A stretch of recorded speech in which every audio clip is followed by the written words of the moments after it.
Chapter 14, Dreams. The big friendly giant was seated at the great table in his cave, and he was doing his homework. Sophie sat cross-legged on the tabletop nearby, watching him at work. The glass jar containing the one and only good dream they had caught that day stood between them. The BFG, with great care and patience, was printing something on a piece of paper with an enormous pencil. "What are you writing?" Sophie asked him. "Every dream is having a special label on the bottle," the BFG said. "How else could I be finding the one I am wanting in a hurry?" "But can you really and truly tell what sort of dream it's going to be simply by listening to it?" Sophie asked. "I can," the BFG said, not looking up. "But how? Is it by the way it hums and buzzes?" "You is less or more right," the BFG said. "Every dream in the world is making a different sort of buzzy hum music, and these grand swashbuckling ears of mine is able to read that music." "By music, do you mean tunes?" "I is not meaning tunes." "Then what do you mean?" "Human beings is having their own music, right or left," "Right. Sophie said. Lots of music." "And sometimes human beings is very overcome when they is hearing wondrous music. They is getting shivers down their spindles, right or left?" "Right." Sophie said. "So the music is saying something to them. It is sending a message. I do not think the human beings is knowing what that message is, but they is loving it just the same." "That's about right." Sophie said. "But because of these jump-swiffling ears of mine," The BFG said. "I is not only able to hear the music that dreams is making, but I is understanding it also." "What do you mean, understanding it?" Sophie said. "I can read it," The BFG said. "It talks to me. It's like a language." "I find that just a little hard to believe." Sophie said. "I bet you is also finding it hard to believe in quadwinkles," The BFG said. "and how they is visiting us from the stars." "Of course I don't believe that." Sophie said. The BFG regarded her gravely with those huge eyes of his. "I hope you will forgive me," He said. "if I tell you that human beings is thinking they is very clever, but they is not. They is nearly all of them not muches and squeak pips." "I beg your pardon?" Sophie said. "The matter with human beings The BFG went on. is that they is absolutely refusing to believe in anything unless they is actually seeing it right in front of their own schnozzles. Of course, quadwinkles is existing. I is meeting them oftenly. I is even chittering to them." He turned away contemptuously from Sophie and resumed his writing. Sophie moved over to read what he had written so far. The letters were printed big and bold, but were not very well formed. Here is what it said. "This dream is about how I is saving my teacher from drowning. I is diving into the river from a high bridge, and I is dragging my teacher to the bank, and then I is giving him the kiss of death." "The kiss of what?" Sophie asked. The BFG stopped writing and raised his head slowly. His eyes rested on Sophie's face. "I is telling you once before," he said quietly, "that I is never having a chance to go to school. I is full of mistakes. They is not my fault. I do my best. You is a lovely little girl, but please remember that you is not exactly Miss Know Everything yourself." "I'm sorry." Sophie said. I really am. It is very rude of me to keep correcting you. The BFG gazed at her for a while longer. Then he bent his head again to his slow, laborious writing. Tell me honestly, Sophie said, if you blew the stream into my bedroom when I was asleep, would I really and truly start dreaming about how I saved my teacher from drowning by diving off the bridge? More, the BFG said. A lot more. But I cannot be scribbling the whole groat flunking dream on a titsy bit of paper. Of course there is more. The BFG laid down his pencil and placed one massive ear close to the jar. For about 30 seconds he listened intently. Yes, He said, nodding his great head solemnly up and down. this dream is continuing very nice. It has a very dory-hunky ending. How does it end? Sophie said. Please tell me. You would be dreaming The BFG said. that the morning after you is saving the teacher from the river, you is arriving at school and you is seeing all the 500 pupils sitting in the assembly hall and all the teachers as well. And the head teacher is then standing up and saying, I is wanting the whole school to give 3 cheers for Sophie because she is so brave and is saving the life of our fine arithmetic teacher, Mr. Figgins, who was unfortunately pushed off the bridge into the river by our gym teacher, Miss Amelia Upscotch. So, 3 cheers for Sophie. And the whole school is then cheering like mad and shouting, bravo, well done. And forever after that, even when you is getting your sums all gung-swizzled and muggled up, Mr. Figgins is always giving you 10 out of 10 and writing, good work, Sophie, in your exercise book. Then you is waking up. I like that dream. Sophie said. Of course you like it, The BFG said. It is a fizz wizard. He licked the back of the label and stuck it on the jar. I is usually writing a bit more than this on the labels, He said. but you is watching me and making me jumpsy. I'll go and sit somewhere else. Sophie said. Don't go. He said. Look in the jar carefully, and I think you will be seeing this dream. Sophie peered into the jar, and there, sure enough, she saw the faint translucent outline of something about the size of a hen's egg. There was just a touch of colour in it, a pale sea green, soft and shimmering and very beautiful.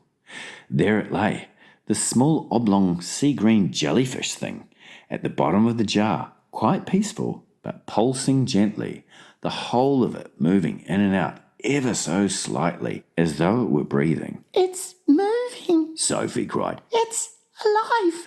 Of course it's alive. What will you feed it on? Sophie asked. It is not needing any food. The BFG told her. That's cruel. Sophie said. Everything alive needs food of some sort. Even trees and plants. The north wind is alive. The BFG said. It is moving. It touches you on the cheek and on the hands. But nobody is feeding it. Sophie was silent. This extraordinary giant was disturbing her ideas. He seemed to be leading her towards mysteries that were beyond her understanding. A dream is not needing anything. The BFG went on. If it is a good one, it is waiting peaceably forever until it is released and allowed to do its job. If it is a bad one, it is always fighting to get out. The BFG stood up and walked over to one of the many shelves and placed the latest jar among the thousands of others. Please, can I see some of the other dreams? Sophie asked him. The BFG hesitated. Nobody has ever seen them before, he said. But perhaps, after all, I was letting you have a little peep. He picked her up off the table and stood her on the palm of one of his huge hands. He carried her towards the shelves. Over here is some of the good dreams, he said. The Fizz Wizards. Would you hold me closer so I can read the labels? Sophie said. My labels is only telling bits of it, the BFG said. The dreams is usually much longer. The labels is just to remind me. Sophie started to read the labels. The first one seemed long enough to her. It went right round the jar, and as she read it, she had to keep turning the jar. This is what it said. Today I is sitting in class and I discovered that if I is staring very hard at my teacher in a special way, I is able to put her to sleep. So I keep staring at her and in the end her head drops onto her desk and she goes fast to sleep and snorkles loudly. Then in marches the head teacher and he shouts, "Wake up, Miss Plumridge. How dare you go to sleep in class? Go fetch your hat and coat and leave this school forever. You is sacked." But in a jiffy I is putting the head teacher to sleep as well, and he just crumples slowly to the floor like a lump of jelly, and there he lies all in a heap and starts snorkeling even louder than Miss Plumridge. And then I is hearing my mummy's voice saying, "Wake up, your breakfast is ready." What a funny dream, Sophie said. It's a ring beller, The BFG said. It's Wopsy. Inside the jar, just below the edge of the label, Sophie could see the putting to sleep dream lying peacefully on the bottom, pulsing gently, sea green like the other one, but perhaps a trifle larger. Do you have separate dreams for boys and for girls? Sophie asked. Of course, The BFG said. if I is giving a girl's dream to a boy, even if it was a really wopsy girl's dream, the boy would be waking up and thinking, what a rot bungling, grink sludging old dream that was. Boys would. Sophie said. These here is all girls' dreams on this shelf, The BFG said. Can I read a boy's dream? You can. The BFG said, and he lifted her to a higher shelf.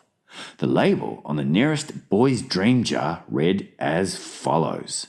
I is making myself a marvellous pair of suction boots, and when I put them on, I is able to walk straight up the kitchen wall and across the ceiling. Well, I is walking upside down on the ceiling when my big sister comes in, and she is starting to yell at me, and she always does, yelling, "What on earth is you doing up there, walking on the ceiling?" And I looks down at her, and I smiles, and I says, "I told you you was driving me up the wall, and now you has done it." I find that one rather silly. Sophie said. Boys wouldn't, The BFG said, grinning. It's another ring beller. Perhaps you has seen enough now. Let me read another boy's one. Sophie said. The next label said, The telephone rings in our house and my father picks it up and says in his very important telephone voice, "Simpkins speaking." Then his face goes white and his voice goes all funny and he says, "What? Who?" And then he says, "Yes, sir, I understand, sir, but surely it is me you is wishing to speak to, sir, not my little son." My father's face is going from white to dark purple, and he is gulping like he has a lobster stuck in his throat. And then at last he is saying, "Yes, sir, very well, sir, I will get him, sir." And he turns to me and he says in a rather respectful voice, "Is you knowing the President of the United States?" And I says, "No, but I expect he is hearing about me." Then I is having a long talk on the phone and saying things like, "Let me take care of it, Mr. President. You'll bungle it all up if you do it your way." And my father's eyes is googling right out of his head, and that is when I is hearing my father's real voice saying, "Get up, you lazy slob, or you will be late for school." Boys are crazy. Sophie said. Let me read this next one. Sophie started reading the next label. I is having a bath and I is discovering that if I press quite hard on my tummy button, a funny feeling comes over me and suddenly my legs is not there, nor is my arms. In fact, I has become absolutely invisible all over. I is still there, but no one can see me, not even myself. So my mummy comes in and says, "Where is that child? He was in the bath a minute ago and he can't possibly have washed himself properly." So I says, "Here I is." And she says, "Where?" And I say, "Here." And she says, "Where?" And I says, "Here." And she yells, "Henry, come up quick." And when my dad rushes in, I is washing myself and my daddy sees the soap floating around in the air, but of course he is not seeing me and he shouts, "Where are you, boy?" And I says, "Here." And he says, "Where?" And I says, "Here." And he says, "Where?" And I says, "Here." And he says, "The soap, boy, the soap, it's flying in the air." Then I press my tummy button again and now I is visible. My dad is squiffy with excitement and he says, "You is the invisible boy." And I says, now I is going to have some fun. So when I is out of the bath and I have dried myself, I put on my dressing gown and slippers and I press my tummy button again to become invisible. And I go down into the town and walk in the streets. Of course, only me is invisible, but not the things I is wearing. So when people is seeing a dressing gown and slippers floating along the street with nobody in it, there is a panic with everyone yelling, "A ghost! A ghost!" And people is screaming left and right and big strong policemen is running for their lives. And best of all, I see Mr. Grummett, my algebra teacher, coming out of a pub and I float up to him and I say, "Boo!" And he lets out a frightsome howl and dashes back into the pub and then I is waking up and feeling happy as a whiff squiddler. Pretty ridiculous. Sophie said. All the same, she couldn't resist reaching down and pressing her own tummy button to see if it worked. Nothing happened. Dreams is very mystical things, the BFG said. Human beings is not understanding them at all. Not even the brainiest Persephus is understanding them. Has you seen enough? Just this last one. Sophie said. This one here. She started reading. I has written a book and it is so exciting nobody can put it down. As soon as you has read the first line, you is so hooked on it you cannot stop until the last page. And all the city's people is walking in the streets bumping into each other because their face is buried in my book, and dentist is reading it and trying to fill teeth at the same time, but nobody minds because they is all reading it too in the dentist's chair. Drivers is reading it while driving and cars is crashing all over the country. Brain surgeons is reading it while they are operating on brains, and airline pilots is reading it and going to Timbuktu instead of London. Football players is reading it on the field because they can't put it down, and so is Olympic runners when they is running. Everybody has to see what is going to happen next in my book, and when I wake up I is still tingling with excitement at being the greatest writer the world has ever known, until my mummy comes in and says, "I was looking at your English exercise book last night and really your spelling is atrocious. So is your punctuation." That's enough for now, the BFG said. There is zillions more, but my arm is getting tired holding you up. What are all those over there? Sophie said. Why have they got such tiny labels? That, the BFG said, is because one day I is catching so many dreams, I is not having the time or energy to write out long labels. But there's enough to remind me. Can I look? Sophie said. The long-suffering BFG carried her across to the jars she was pointing to. Sophie read them rapidly, one after the other. I is climbing Mount Everest with just my pussycat for company. I is inventing a car that runs on toothpaste. I is able to make the electric lights go on and off just by washing it. I is only an 8-year-old little boy, but I is growing a splendid bushy beard and all the other boys is jealous. I is able to jump out of any high window and float down safely. I has a pet bee that makes rock and roll music when it flies. What amazes me Sophie said. is how you ever learned to write in the first place. Ah, said the BFG. I has been wondering how long it is before you is asking me that. Considering you never went to school, I think it's quite marvellous. Sophie said. How did you learn? The BFG crossed the cave and opened a tiny secret door in the wall. He took out a book, very old and tattered. By human standards, it was an ordinary-sized book, but it looked like a postage stamp in his huge hand. One night, he said, I is blowing a dream through a window and I sees this book lying on the little boy's bedroom table.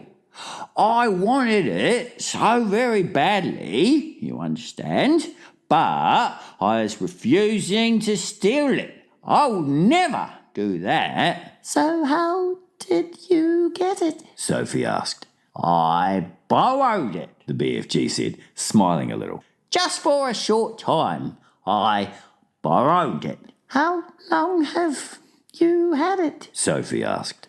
Perhaps only about 80 years, The BFG said. soon I shall be putting it back. And that's how you taught yourself to write? Sophie asked him. I is reading it hundreds of times, The BFG said. and I is still reading it and teaching new words to myself and how to write them. It is the most scrumdiddlyumptious story. Sophie took the book out of his hand. Nicholas Nickleby. She read aloud. By those chickens. The BFG said. By who? Sophie said.